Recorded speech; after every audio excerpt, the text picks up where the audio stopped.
In the Appalachian Mountains lay the inbred church, a place where faith, incest, and hereditary evil merged into a single curse. This is no tale spun from imagination. This is a hidden chapter of American history, buried beneath the misty peaks of West Virginia, where a congregation chose isolation over salvation. Their bloodlines became so intertwined that the children born within those hills carried upon their bodies the marks of generations of forbidden unions. It was in the autumn of 1947 that a young social worker named Eleanor Patterson received an assignment which would haunt her until her final breath. From the remote Greenbrier County, deep within the Appalachian Mountains, the West Virginia Department of Public Welfare had received troubling reports. A community known locally as Hollow Creek had existed there in almost complete isolation for nearly 80 years.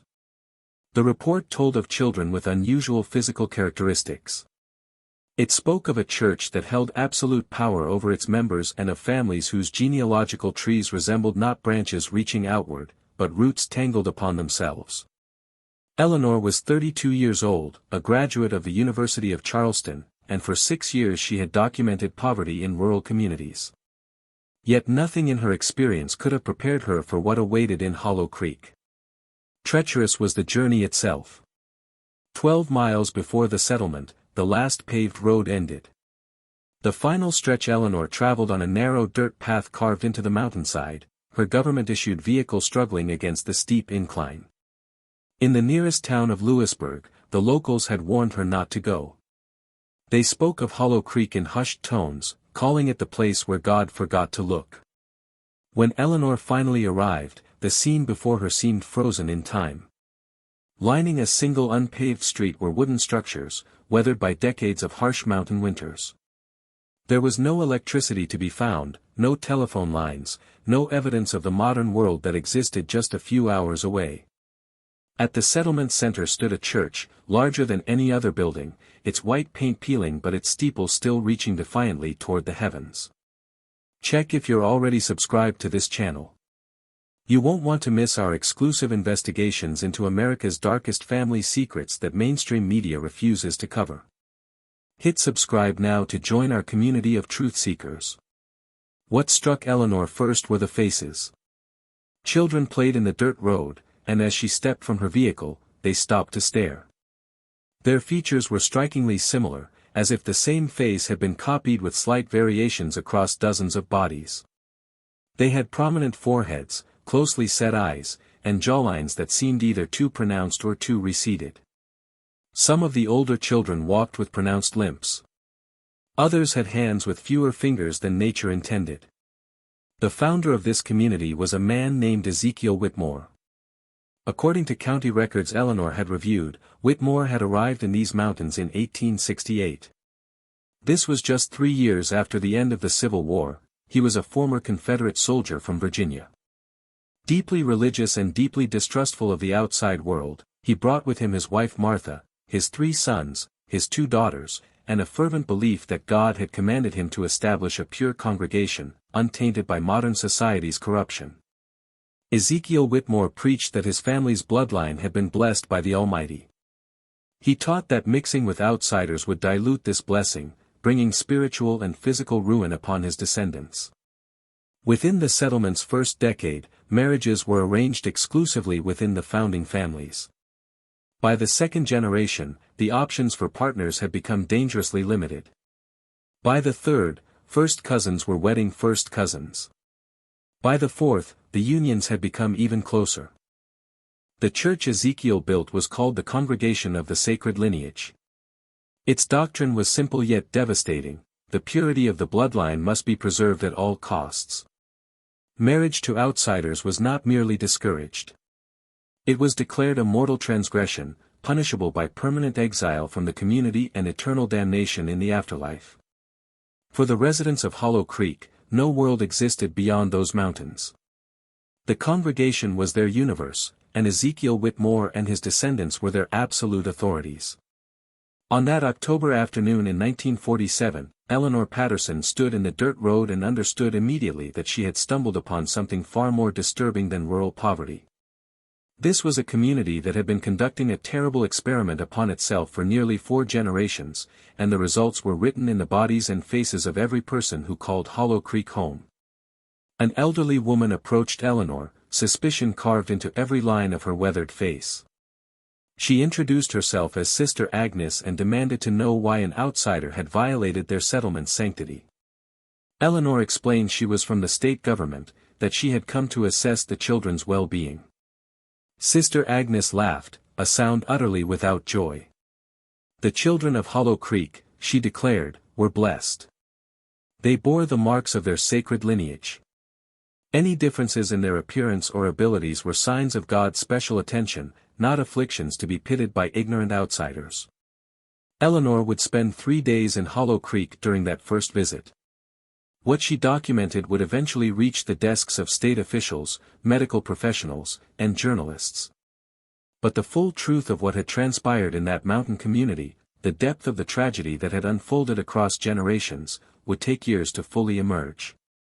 The congregation of the sacred lineage had been hiding something far worse than unusual physical characteristics.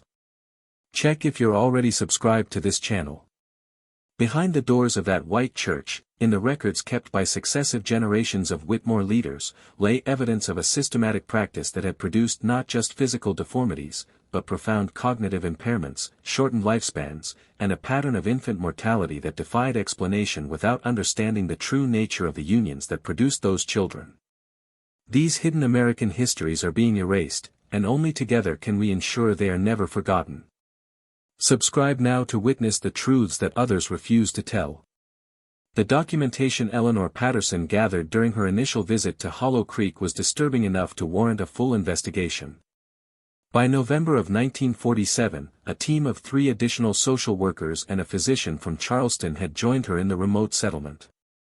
Dr. Harold Brennan was a general practitioner with 20 years of experience in Appalachian communities. He had seen poverty and its effects on health throughout his career, but he had never seen anything like Hollow Creek.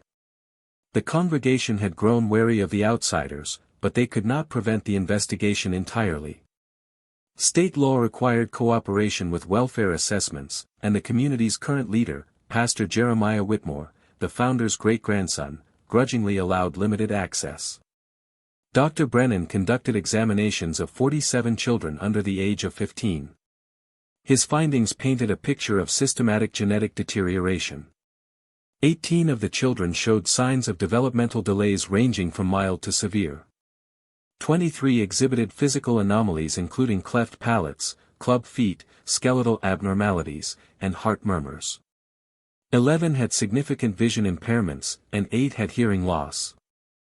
But it was the church records that revealed the true horror of what had transpired over the generations. Pastor Jeremiah Whitmore maintained what he called the Book of Lineages, a leather-bound volume documenting every birth, marriage, and passing within the congregation since its founding. Eleanor Patterson convinced him to allow her to examine this document, arguing it would prove the community's claim of divine blessing. What the Book of Lineages revealed instead was a genealogical nightmare.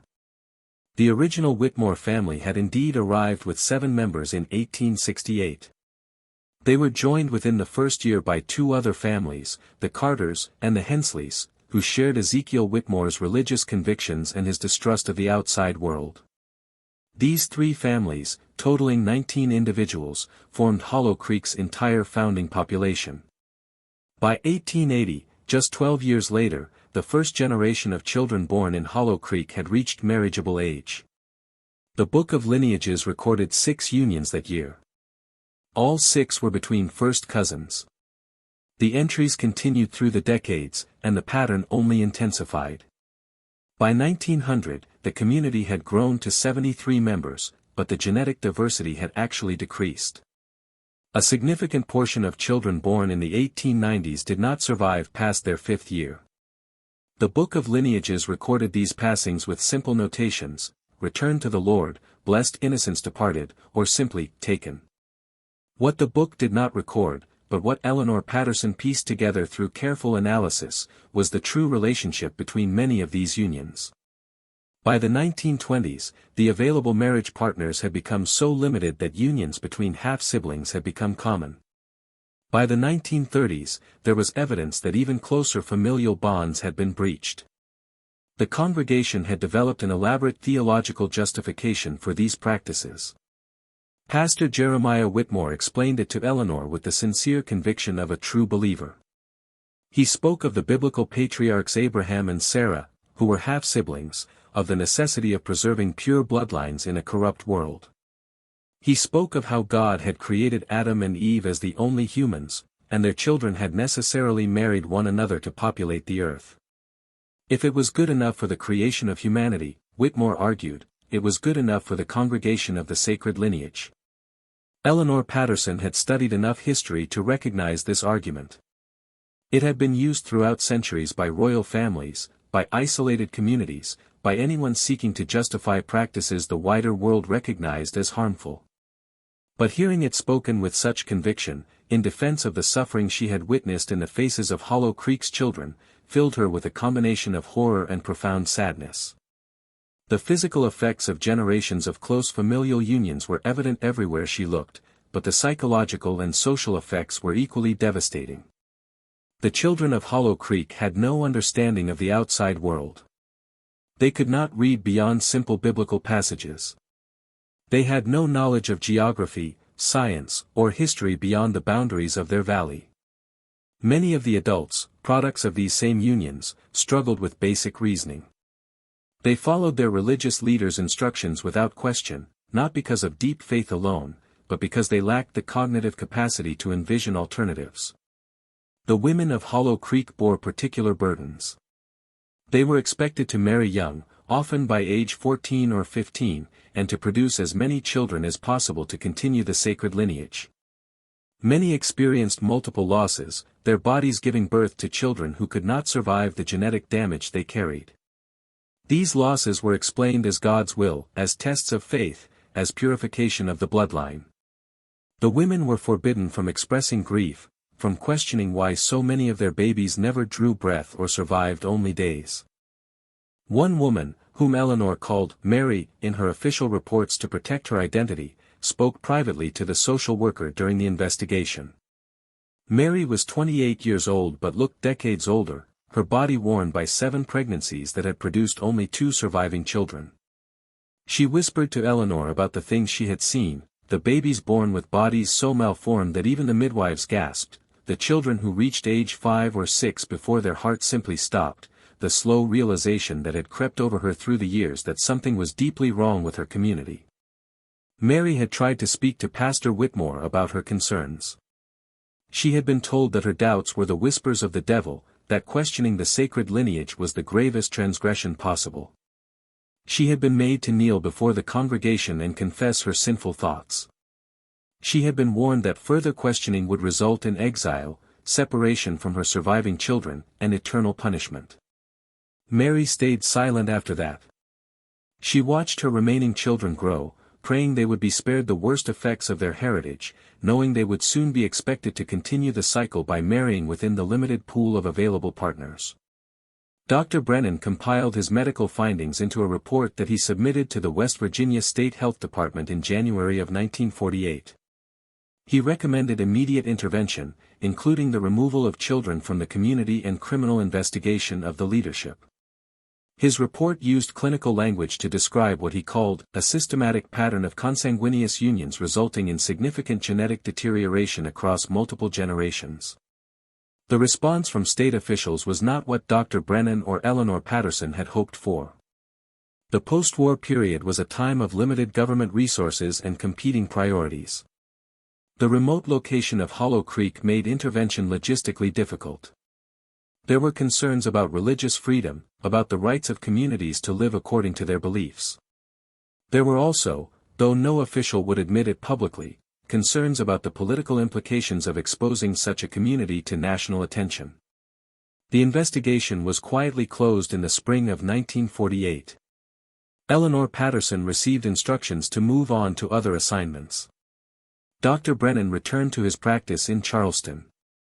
The children of Hollow Creek remained in their valley, continuing to bear the physical and psychological marks of their heritage.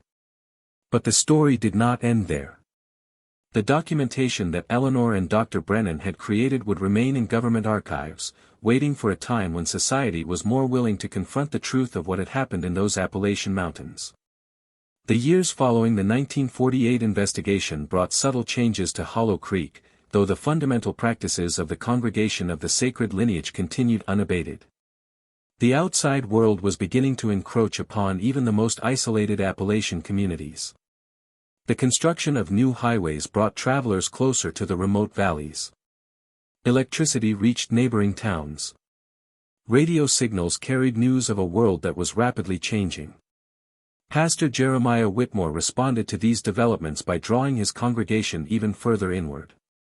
He preached that the spreading modernization was evidence of the approaching end times, that the faithful must maintain their separation more vigilantly than ever. The marriages continued, the children continued to be born, and the physical evidence of generations of closed lineage continued to accumulate. By 1955, a new generation of social workers had inherited the case files from Eleanor Patterson's investigation. Among them was a young woman named Carol Hendricks, recently graduated from Marshall University with a degree in social work and a particular interest in isolated Appalachian communities. Carol requested permission to conduct a follow-up visit to Hollow Creek. Her supervisors initially refused, citing the case's sensitivity and the lack of actionable findings from the previous investigation. Carol persisted. She argued that 7 years had passed, that conditions may have changed, that the children documented in 1947 would now be teenagers approaching marriageable age within the community. Her permission was finally granted in August of 1955. What Carol Hendricks found when she reached Hollow Creek was a community that had continued its decline. The population had actually decreased since Eleanor Patterson's visit. The mortality rate among infants and young children remained staggeringly high. The physical characteristics that had marked the residents had become more pronounced in the younger generation. Carol documented her observations with the same meticulous care that Eleanor had employed. She photographed the children with their parents' reluctant permission. She interviewed community members, though most would speak only in the presence of church elders. She examined the Book of Lineages, now containing another 7 years of entries. One individual in particular captured Carol's attention, a young man named Thomas, who was listed in the church records as 18 years old, though his physical development suggested someone much younger. Thomas had been born in 1937, the son of parents who were, according to the Book of Lineages, first cousins. His grandparents on both sides had also been first cousins. The pattern continued back through the generations. Thomas could not walk without assistance. His spine had developed with severe curvature. His legs were of unequal length, and his hips had formed improperly. He could speak, though his words were often difficult to understand due to malformation of his palate. His vision was severely limited. Yet despite these challenges, Thomas possessed something Carol found remarkable, a keen intelligence that had somehow survived the genetic damage inflicted upon his body. Thomas had taught himself to read beyond the simple biblical passages that were the extent of formal education in Hollow Creek. He had found discarded newspapers and magazines that occasionally made their way into the valley, carried by the rare visitor or discovered in the belongings of community members who had made trips to nearby towns. Through these fragments of the outside world, Thomas had begun to understand that life beyond the mountains was vastly different from what Pastor Whitmore described. More significantly, Thomas had begun to understand what had happened to him and to his community. He spoke to Carol Hendricks in private during a moment when the church elders were occupied with other matters. His words, though sometimes difficult to understand, painted a picture of a young man who had spent years piecing together a terrible truth. Thomas explained that he had studied the Book of Lineages. He had traced his own ancestry back through the generations.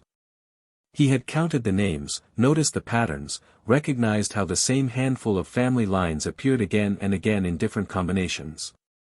He had watched his siblings and cousins struggle with the same physical and cognitive challenges that affected him. He had witnessed babies born who survived only hours, their bodies unable to sustain life. Thomas had reached a conclusion that no one in Hollow Creek was willing to speak aloud: the sacred lineage was not blessed. It was cursed, not by any supernatural force, but by the simple biological reality of what happens when family lines close in upon themselves generation after generation. If this story has touched something deep within you, if you feel the weight of Thomas's realization, then you understand why these hidden histories must be told. Leave a comment right now saying, "Thomas deserved better." Let your voice join with others who refuse to let these forgotten victims remain silent. Your comment is not just words. It is an act of recognition for all those who suffered in isolation. Carol Hendricks recorded Thomas's testimony in her official report. She recommended he be removed from the community and provided with appropriate medical care and education. She recommended the same for numerous other children she had documented. She recommended criminal investigation of the church leadership for their role in perpetuating practices that had caused such documented harm. The response from state officials in 1955 was similar to the response in 1948. There were concerns about resources, about jurisdiction, about religious freedom. The Cold War was intensifying, and government attention was focused on external threats rather than isolated domestic communities. The recommendations were filed away. Thomas remained in Hollow Creek.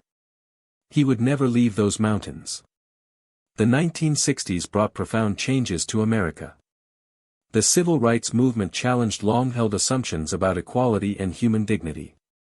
The Great Society programs expanded the role of government in addressing poverty and social welfare. A new generation of journalists and activists began exposing injustices that had long been hidden from public view. It was in this context that Hollow Creek finally received sustained outside attention. In the summer of 1963, a journalist named Robert Caldwell was researching a series of articles on poverty in Appalachia for a regional newspaper. His investigation led him to the archived case files from Eleanor Patterson's 1947 visit and Carol Hendricks's 1955 follow-up. What he read compelled him to make his own journey to the remote valley. Robert Caldwell was not a social worker bound by government protocols. He was not a physician constrained by professional ethics regarding patient privacy. He was a journalist with a mission to expose truth, and he possessed the resources and the platform to bring that truth to a wider audience. His arrival in Hollow Creek in September of 1963 coincided with a moment of crisis within the community. Pastor Jeremiah Whitmore had passed away 2 years earlier, and leadership had transferred to his son, Ezekiel Whitmore II, named for the original founder. The younger Whitmore lacked his father's charisma and absolute authority. Dissent had begun to surface among some community members, particularly those who had lost multiple children and were beginning to question the promised blessings. Robert Caldwell found community members willing to speak with him in ways that previous visitors had not experienced. The stories they told were devastating. One elderly woman, who had been young when Eleanor Patterson first visited, recounted the births of 9 children, only 3 of whom had survived to adulthood. She described the physical characteristics of those who had passed, the struggles of those who survived, the exhaustion of a life spent in grief and labor. She spoke of her own parents, who had been cousins, and her grandparents, who had been even more closely related. She spoke of the wedding she had been forced into at age 15 to a man who was both her cousin and her uncle's son, a relationship so tangled that even she could not fully articulate it. Another community member, a man in his 40s born with significant cognitive impairment, spoke haltingly about his understanding that something was wrong with his community. He could not articulate the scientific reality, but he knew from observation that the children of Hollow Creek were different from the children he had glimpsed during rare trips to nearby towns. He knew that the suffering he saw was not normal. Robert Caldwell also located Thomas, now 26 years old, still unable to walk independently, still possessed of the keen intelligence Carol Hendricks had noted 8 years earlier. Thomas had continued his private education through whatever materials he could obtain. He had developed a sophisticated understanding of genetics, pieced together from encyclopedia entries and discarded scientific magazines. He understood, in terms that would satisfy any medical professional, exactly what had happened to him and his community. Thomas spoke to Robert Caldwell for hours over several days. He provided names, dates, and relationships. He drew genealogical charts that illustrated the tangled web of unions that had produced his generation. He described the physical and cognitive effects he had witnessed, the patterns of mortality, the progression of deterioration across generations. Thomas also spoke of the psychological effects that no previous investigator had fully documented. He described the shame that permeated the community, the unspoken understanding that something was deeply wrong, the theological explanations that were repeated endlessly to paper over the visible evidence of biological reality. He described the absolute authority of the church leadership, the punishment inflicted upon those who questioned, the exile that awaited anyone who attempted to leave. Most heartbreakingly, Thomas described the children of his generation who had already begun marrying and producing offspring of their own. The pattern was continuing. The sixth generation from the original founders was now being born, carrying genetic damage that had accumulated across more than 90 years of closed lineage. Robert Caldwell published his series of articles in October of 1963. The response was immediate and intense. State officials who had ignored previous reports could no longer maintain their inaction in the face of public scrutiny. A formal investigation was launched in November of 1963. Medical professionals, social workers, and law enforcement descended upon Hollow Creek in numbers the community had never witnessed. The investigation documented 112 living residents.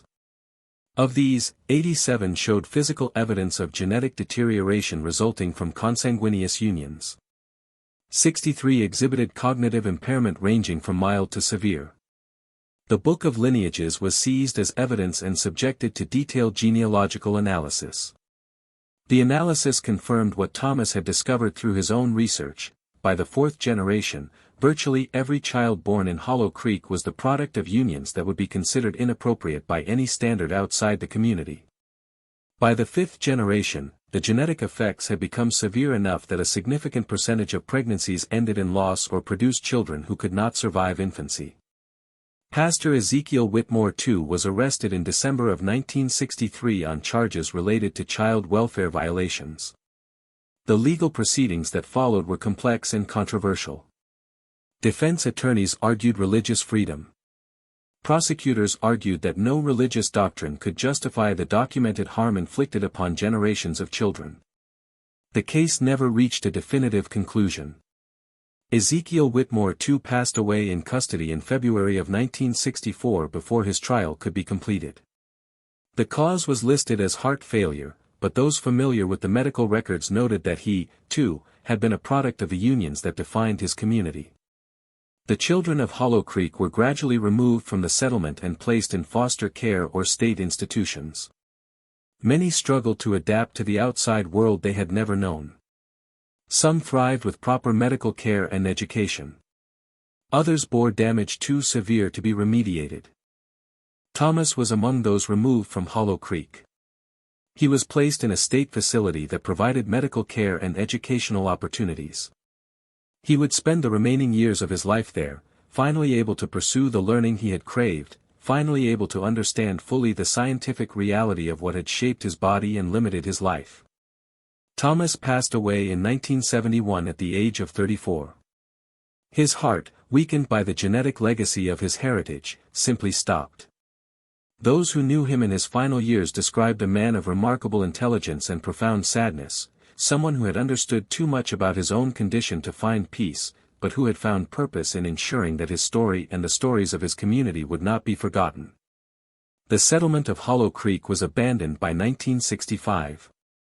The buildings that had housed the congregation of the sacred lineage were left to deteriorate, claimed slowly by the surrounding forest.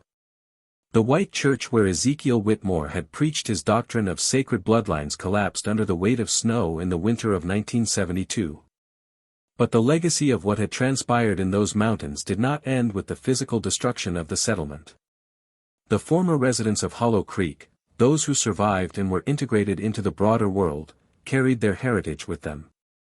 Some married outside their community, introducing new genetic diversity into family lines that had been closed for nearly a century.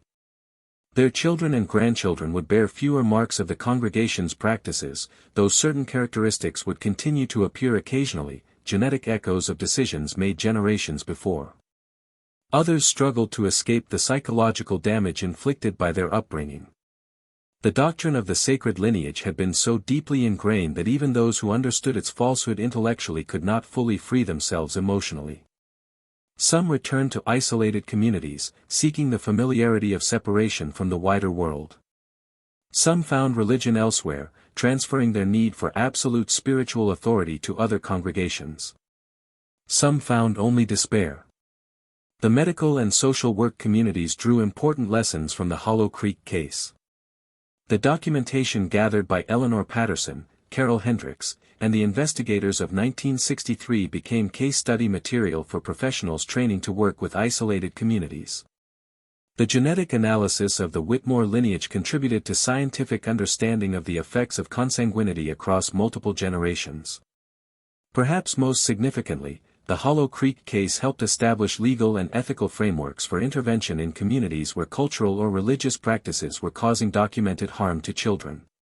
The tension between religious freedom and child welfare, which had allowed state officials to ignore earlier reports, was re-examined in light of what had been allowed to continue for so long in those Appalachian mountains. The congregation of the sacred lineage was not unique. Similar communities had existed and continued to exist in isolated pockets throughout America and around the world.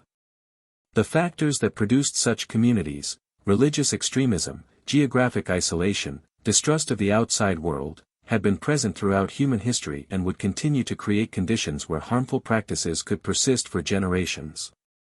What made Hollow Creek significant was the completeness of its documentation. The testimony of Eleanor Patterson, Carol Hendricks, Robert Caldwell, the medical professionals, and, most importantly, the survivors themselves created a record that could not be ignored or forgotten. Mary, the woman who had confided in Eleanor Patterson during the original investigation, survived to see her grandchildren born outside the community. She lived until 1978, spending her final years in a small apartment in Charleston, West Virginia, far from the mountains that had defined her early life. Before her passing, she gave an extended interview to a researcher documenting the history of isolated Appalachian communities. In that interview, Mary spoke of the weight she had carried throughout her life. She spoke of the children she had lost, the suffering she had witnessed, the years of silence she had endured. She spoke of the moment when outsiders finally came and the community was finally exposed to the judgment of the wider world. She spoke of the grief and the relief that had mingled together, the loss of everything she had known combined with the freedom from a burden she had carried since childhood. Mary's final words in that interview captured something essential about the tragedy of Hollow Creek. She said that the saddest thing was not what had happened to the bodies of the congregation's children. The saddest thing was what had happened to their souls. They had been taught that their suffering was holy, that their deformities were blessings, that their shortened lives were evidence of God's special attention. They had been denied the simple human understanding that they were victims of choices made by others, choices that should never have been made, choices that could have been stopped at any point if only the outside world had been willing to see and to act. The mountains of West Virginia still hold their secrets. The valley where Hollow Creek once stood has been reclaimed by forest, the foundations of buildings barely visible beneath decades of growth. Occasionally, a researcher or a journalist will make the journey to the site, attempting to locate physical evidence of what once existed there. They find little. Nature has been thorough in erasing the physical traces of the congregation of the sacred lineage. But the documentary evidence remains.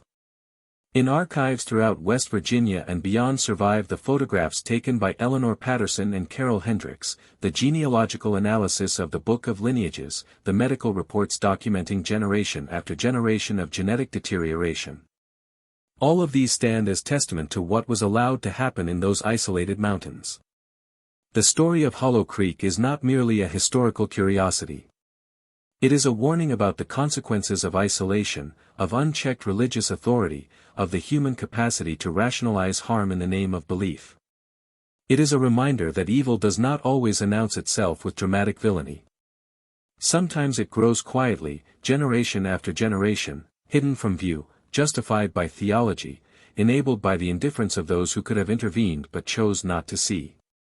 The inbred church of the Appalachians, where faith, incest, and hereditary evil became one curse.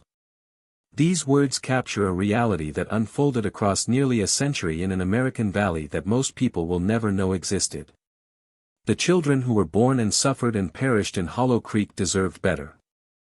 They deserved a world that would not allow such practices to continue unchecked. They deserved the intervention that came too late for so many. Their story is now told. Let it serve as a witness to what was, and as a warning against what must never be allowed to happen again. If you watched until this moment, then you have walked through the shadows of Hollow Creek alongside the forgotten souls who lived and suffered there.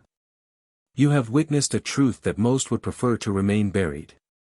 If you are still here, you are not merely a viewer. You are a witness.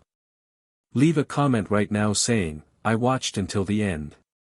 Let me know who you are so I can recognize those who truly appreciate these hidden histories. Your presence here matters. If this story moved you, if it opened your eyes to chapters of history that deserve to be remembered, then subscribe to this channel. Hit the notification bell so you never miss another revelation. These stories exist because you choose to watch them, to share them, to ensure they are never forgotten. Give this video a like if you believe these voices deserve to be heard. Your like tells the algorithm that this content matters, that history should not be erased by indifference. And finally, share this video with someone who needs to see it. Share it with someone who believes they know American history, who thinks they understand the darkness that can grow in isolated places. Share it because some truths are too important to keep to ourselves. The mountains still stand. The valleys still hold their secrets. And as long as there are those willing to look, willing to listen, willing to remember, the forgotten victims of places like Hollow Creek will never truly be silenced. Until the next hidden history is revealed, remember, the past is never truly past. It echoes through generations, shaping the present in ways we are only beginning to understand.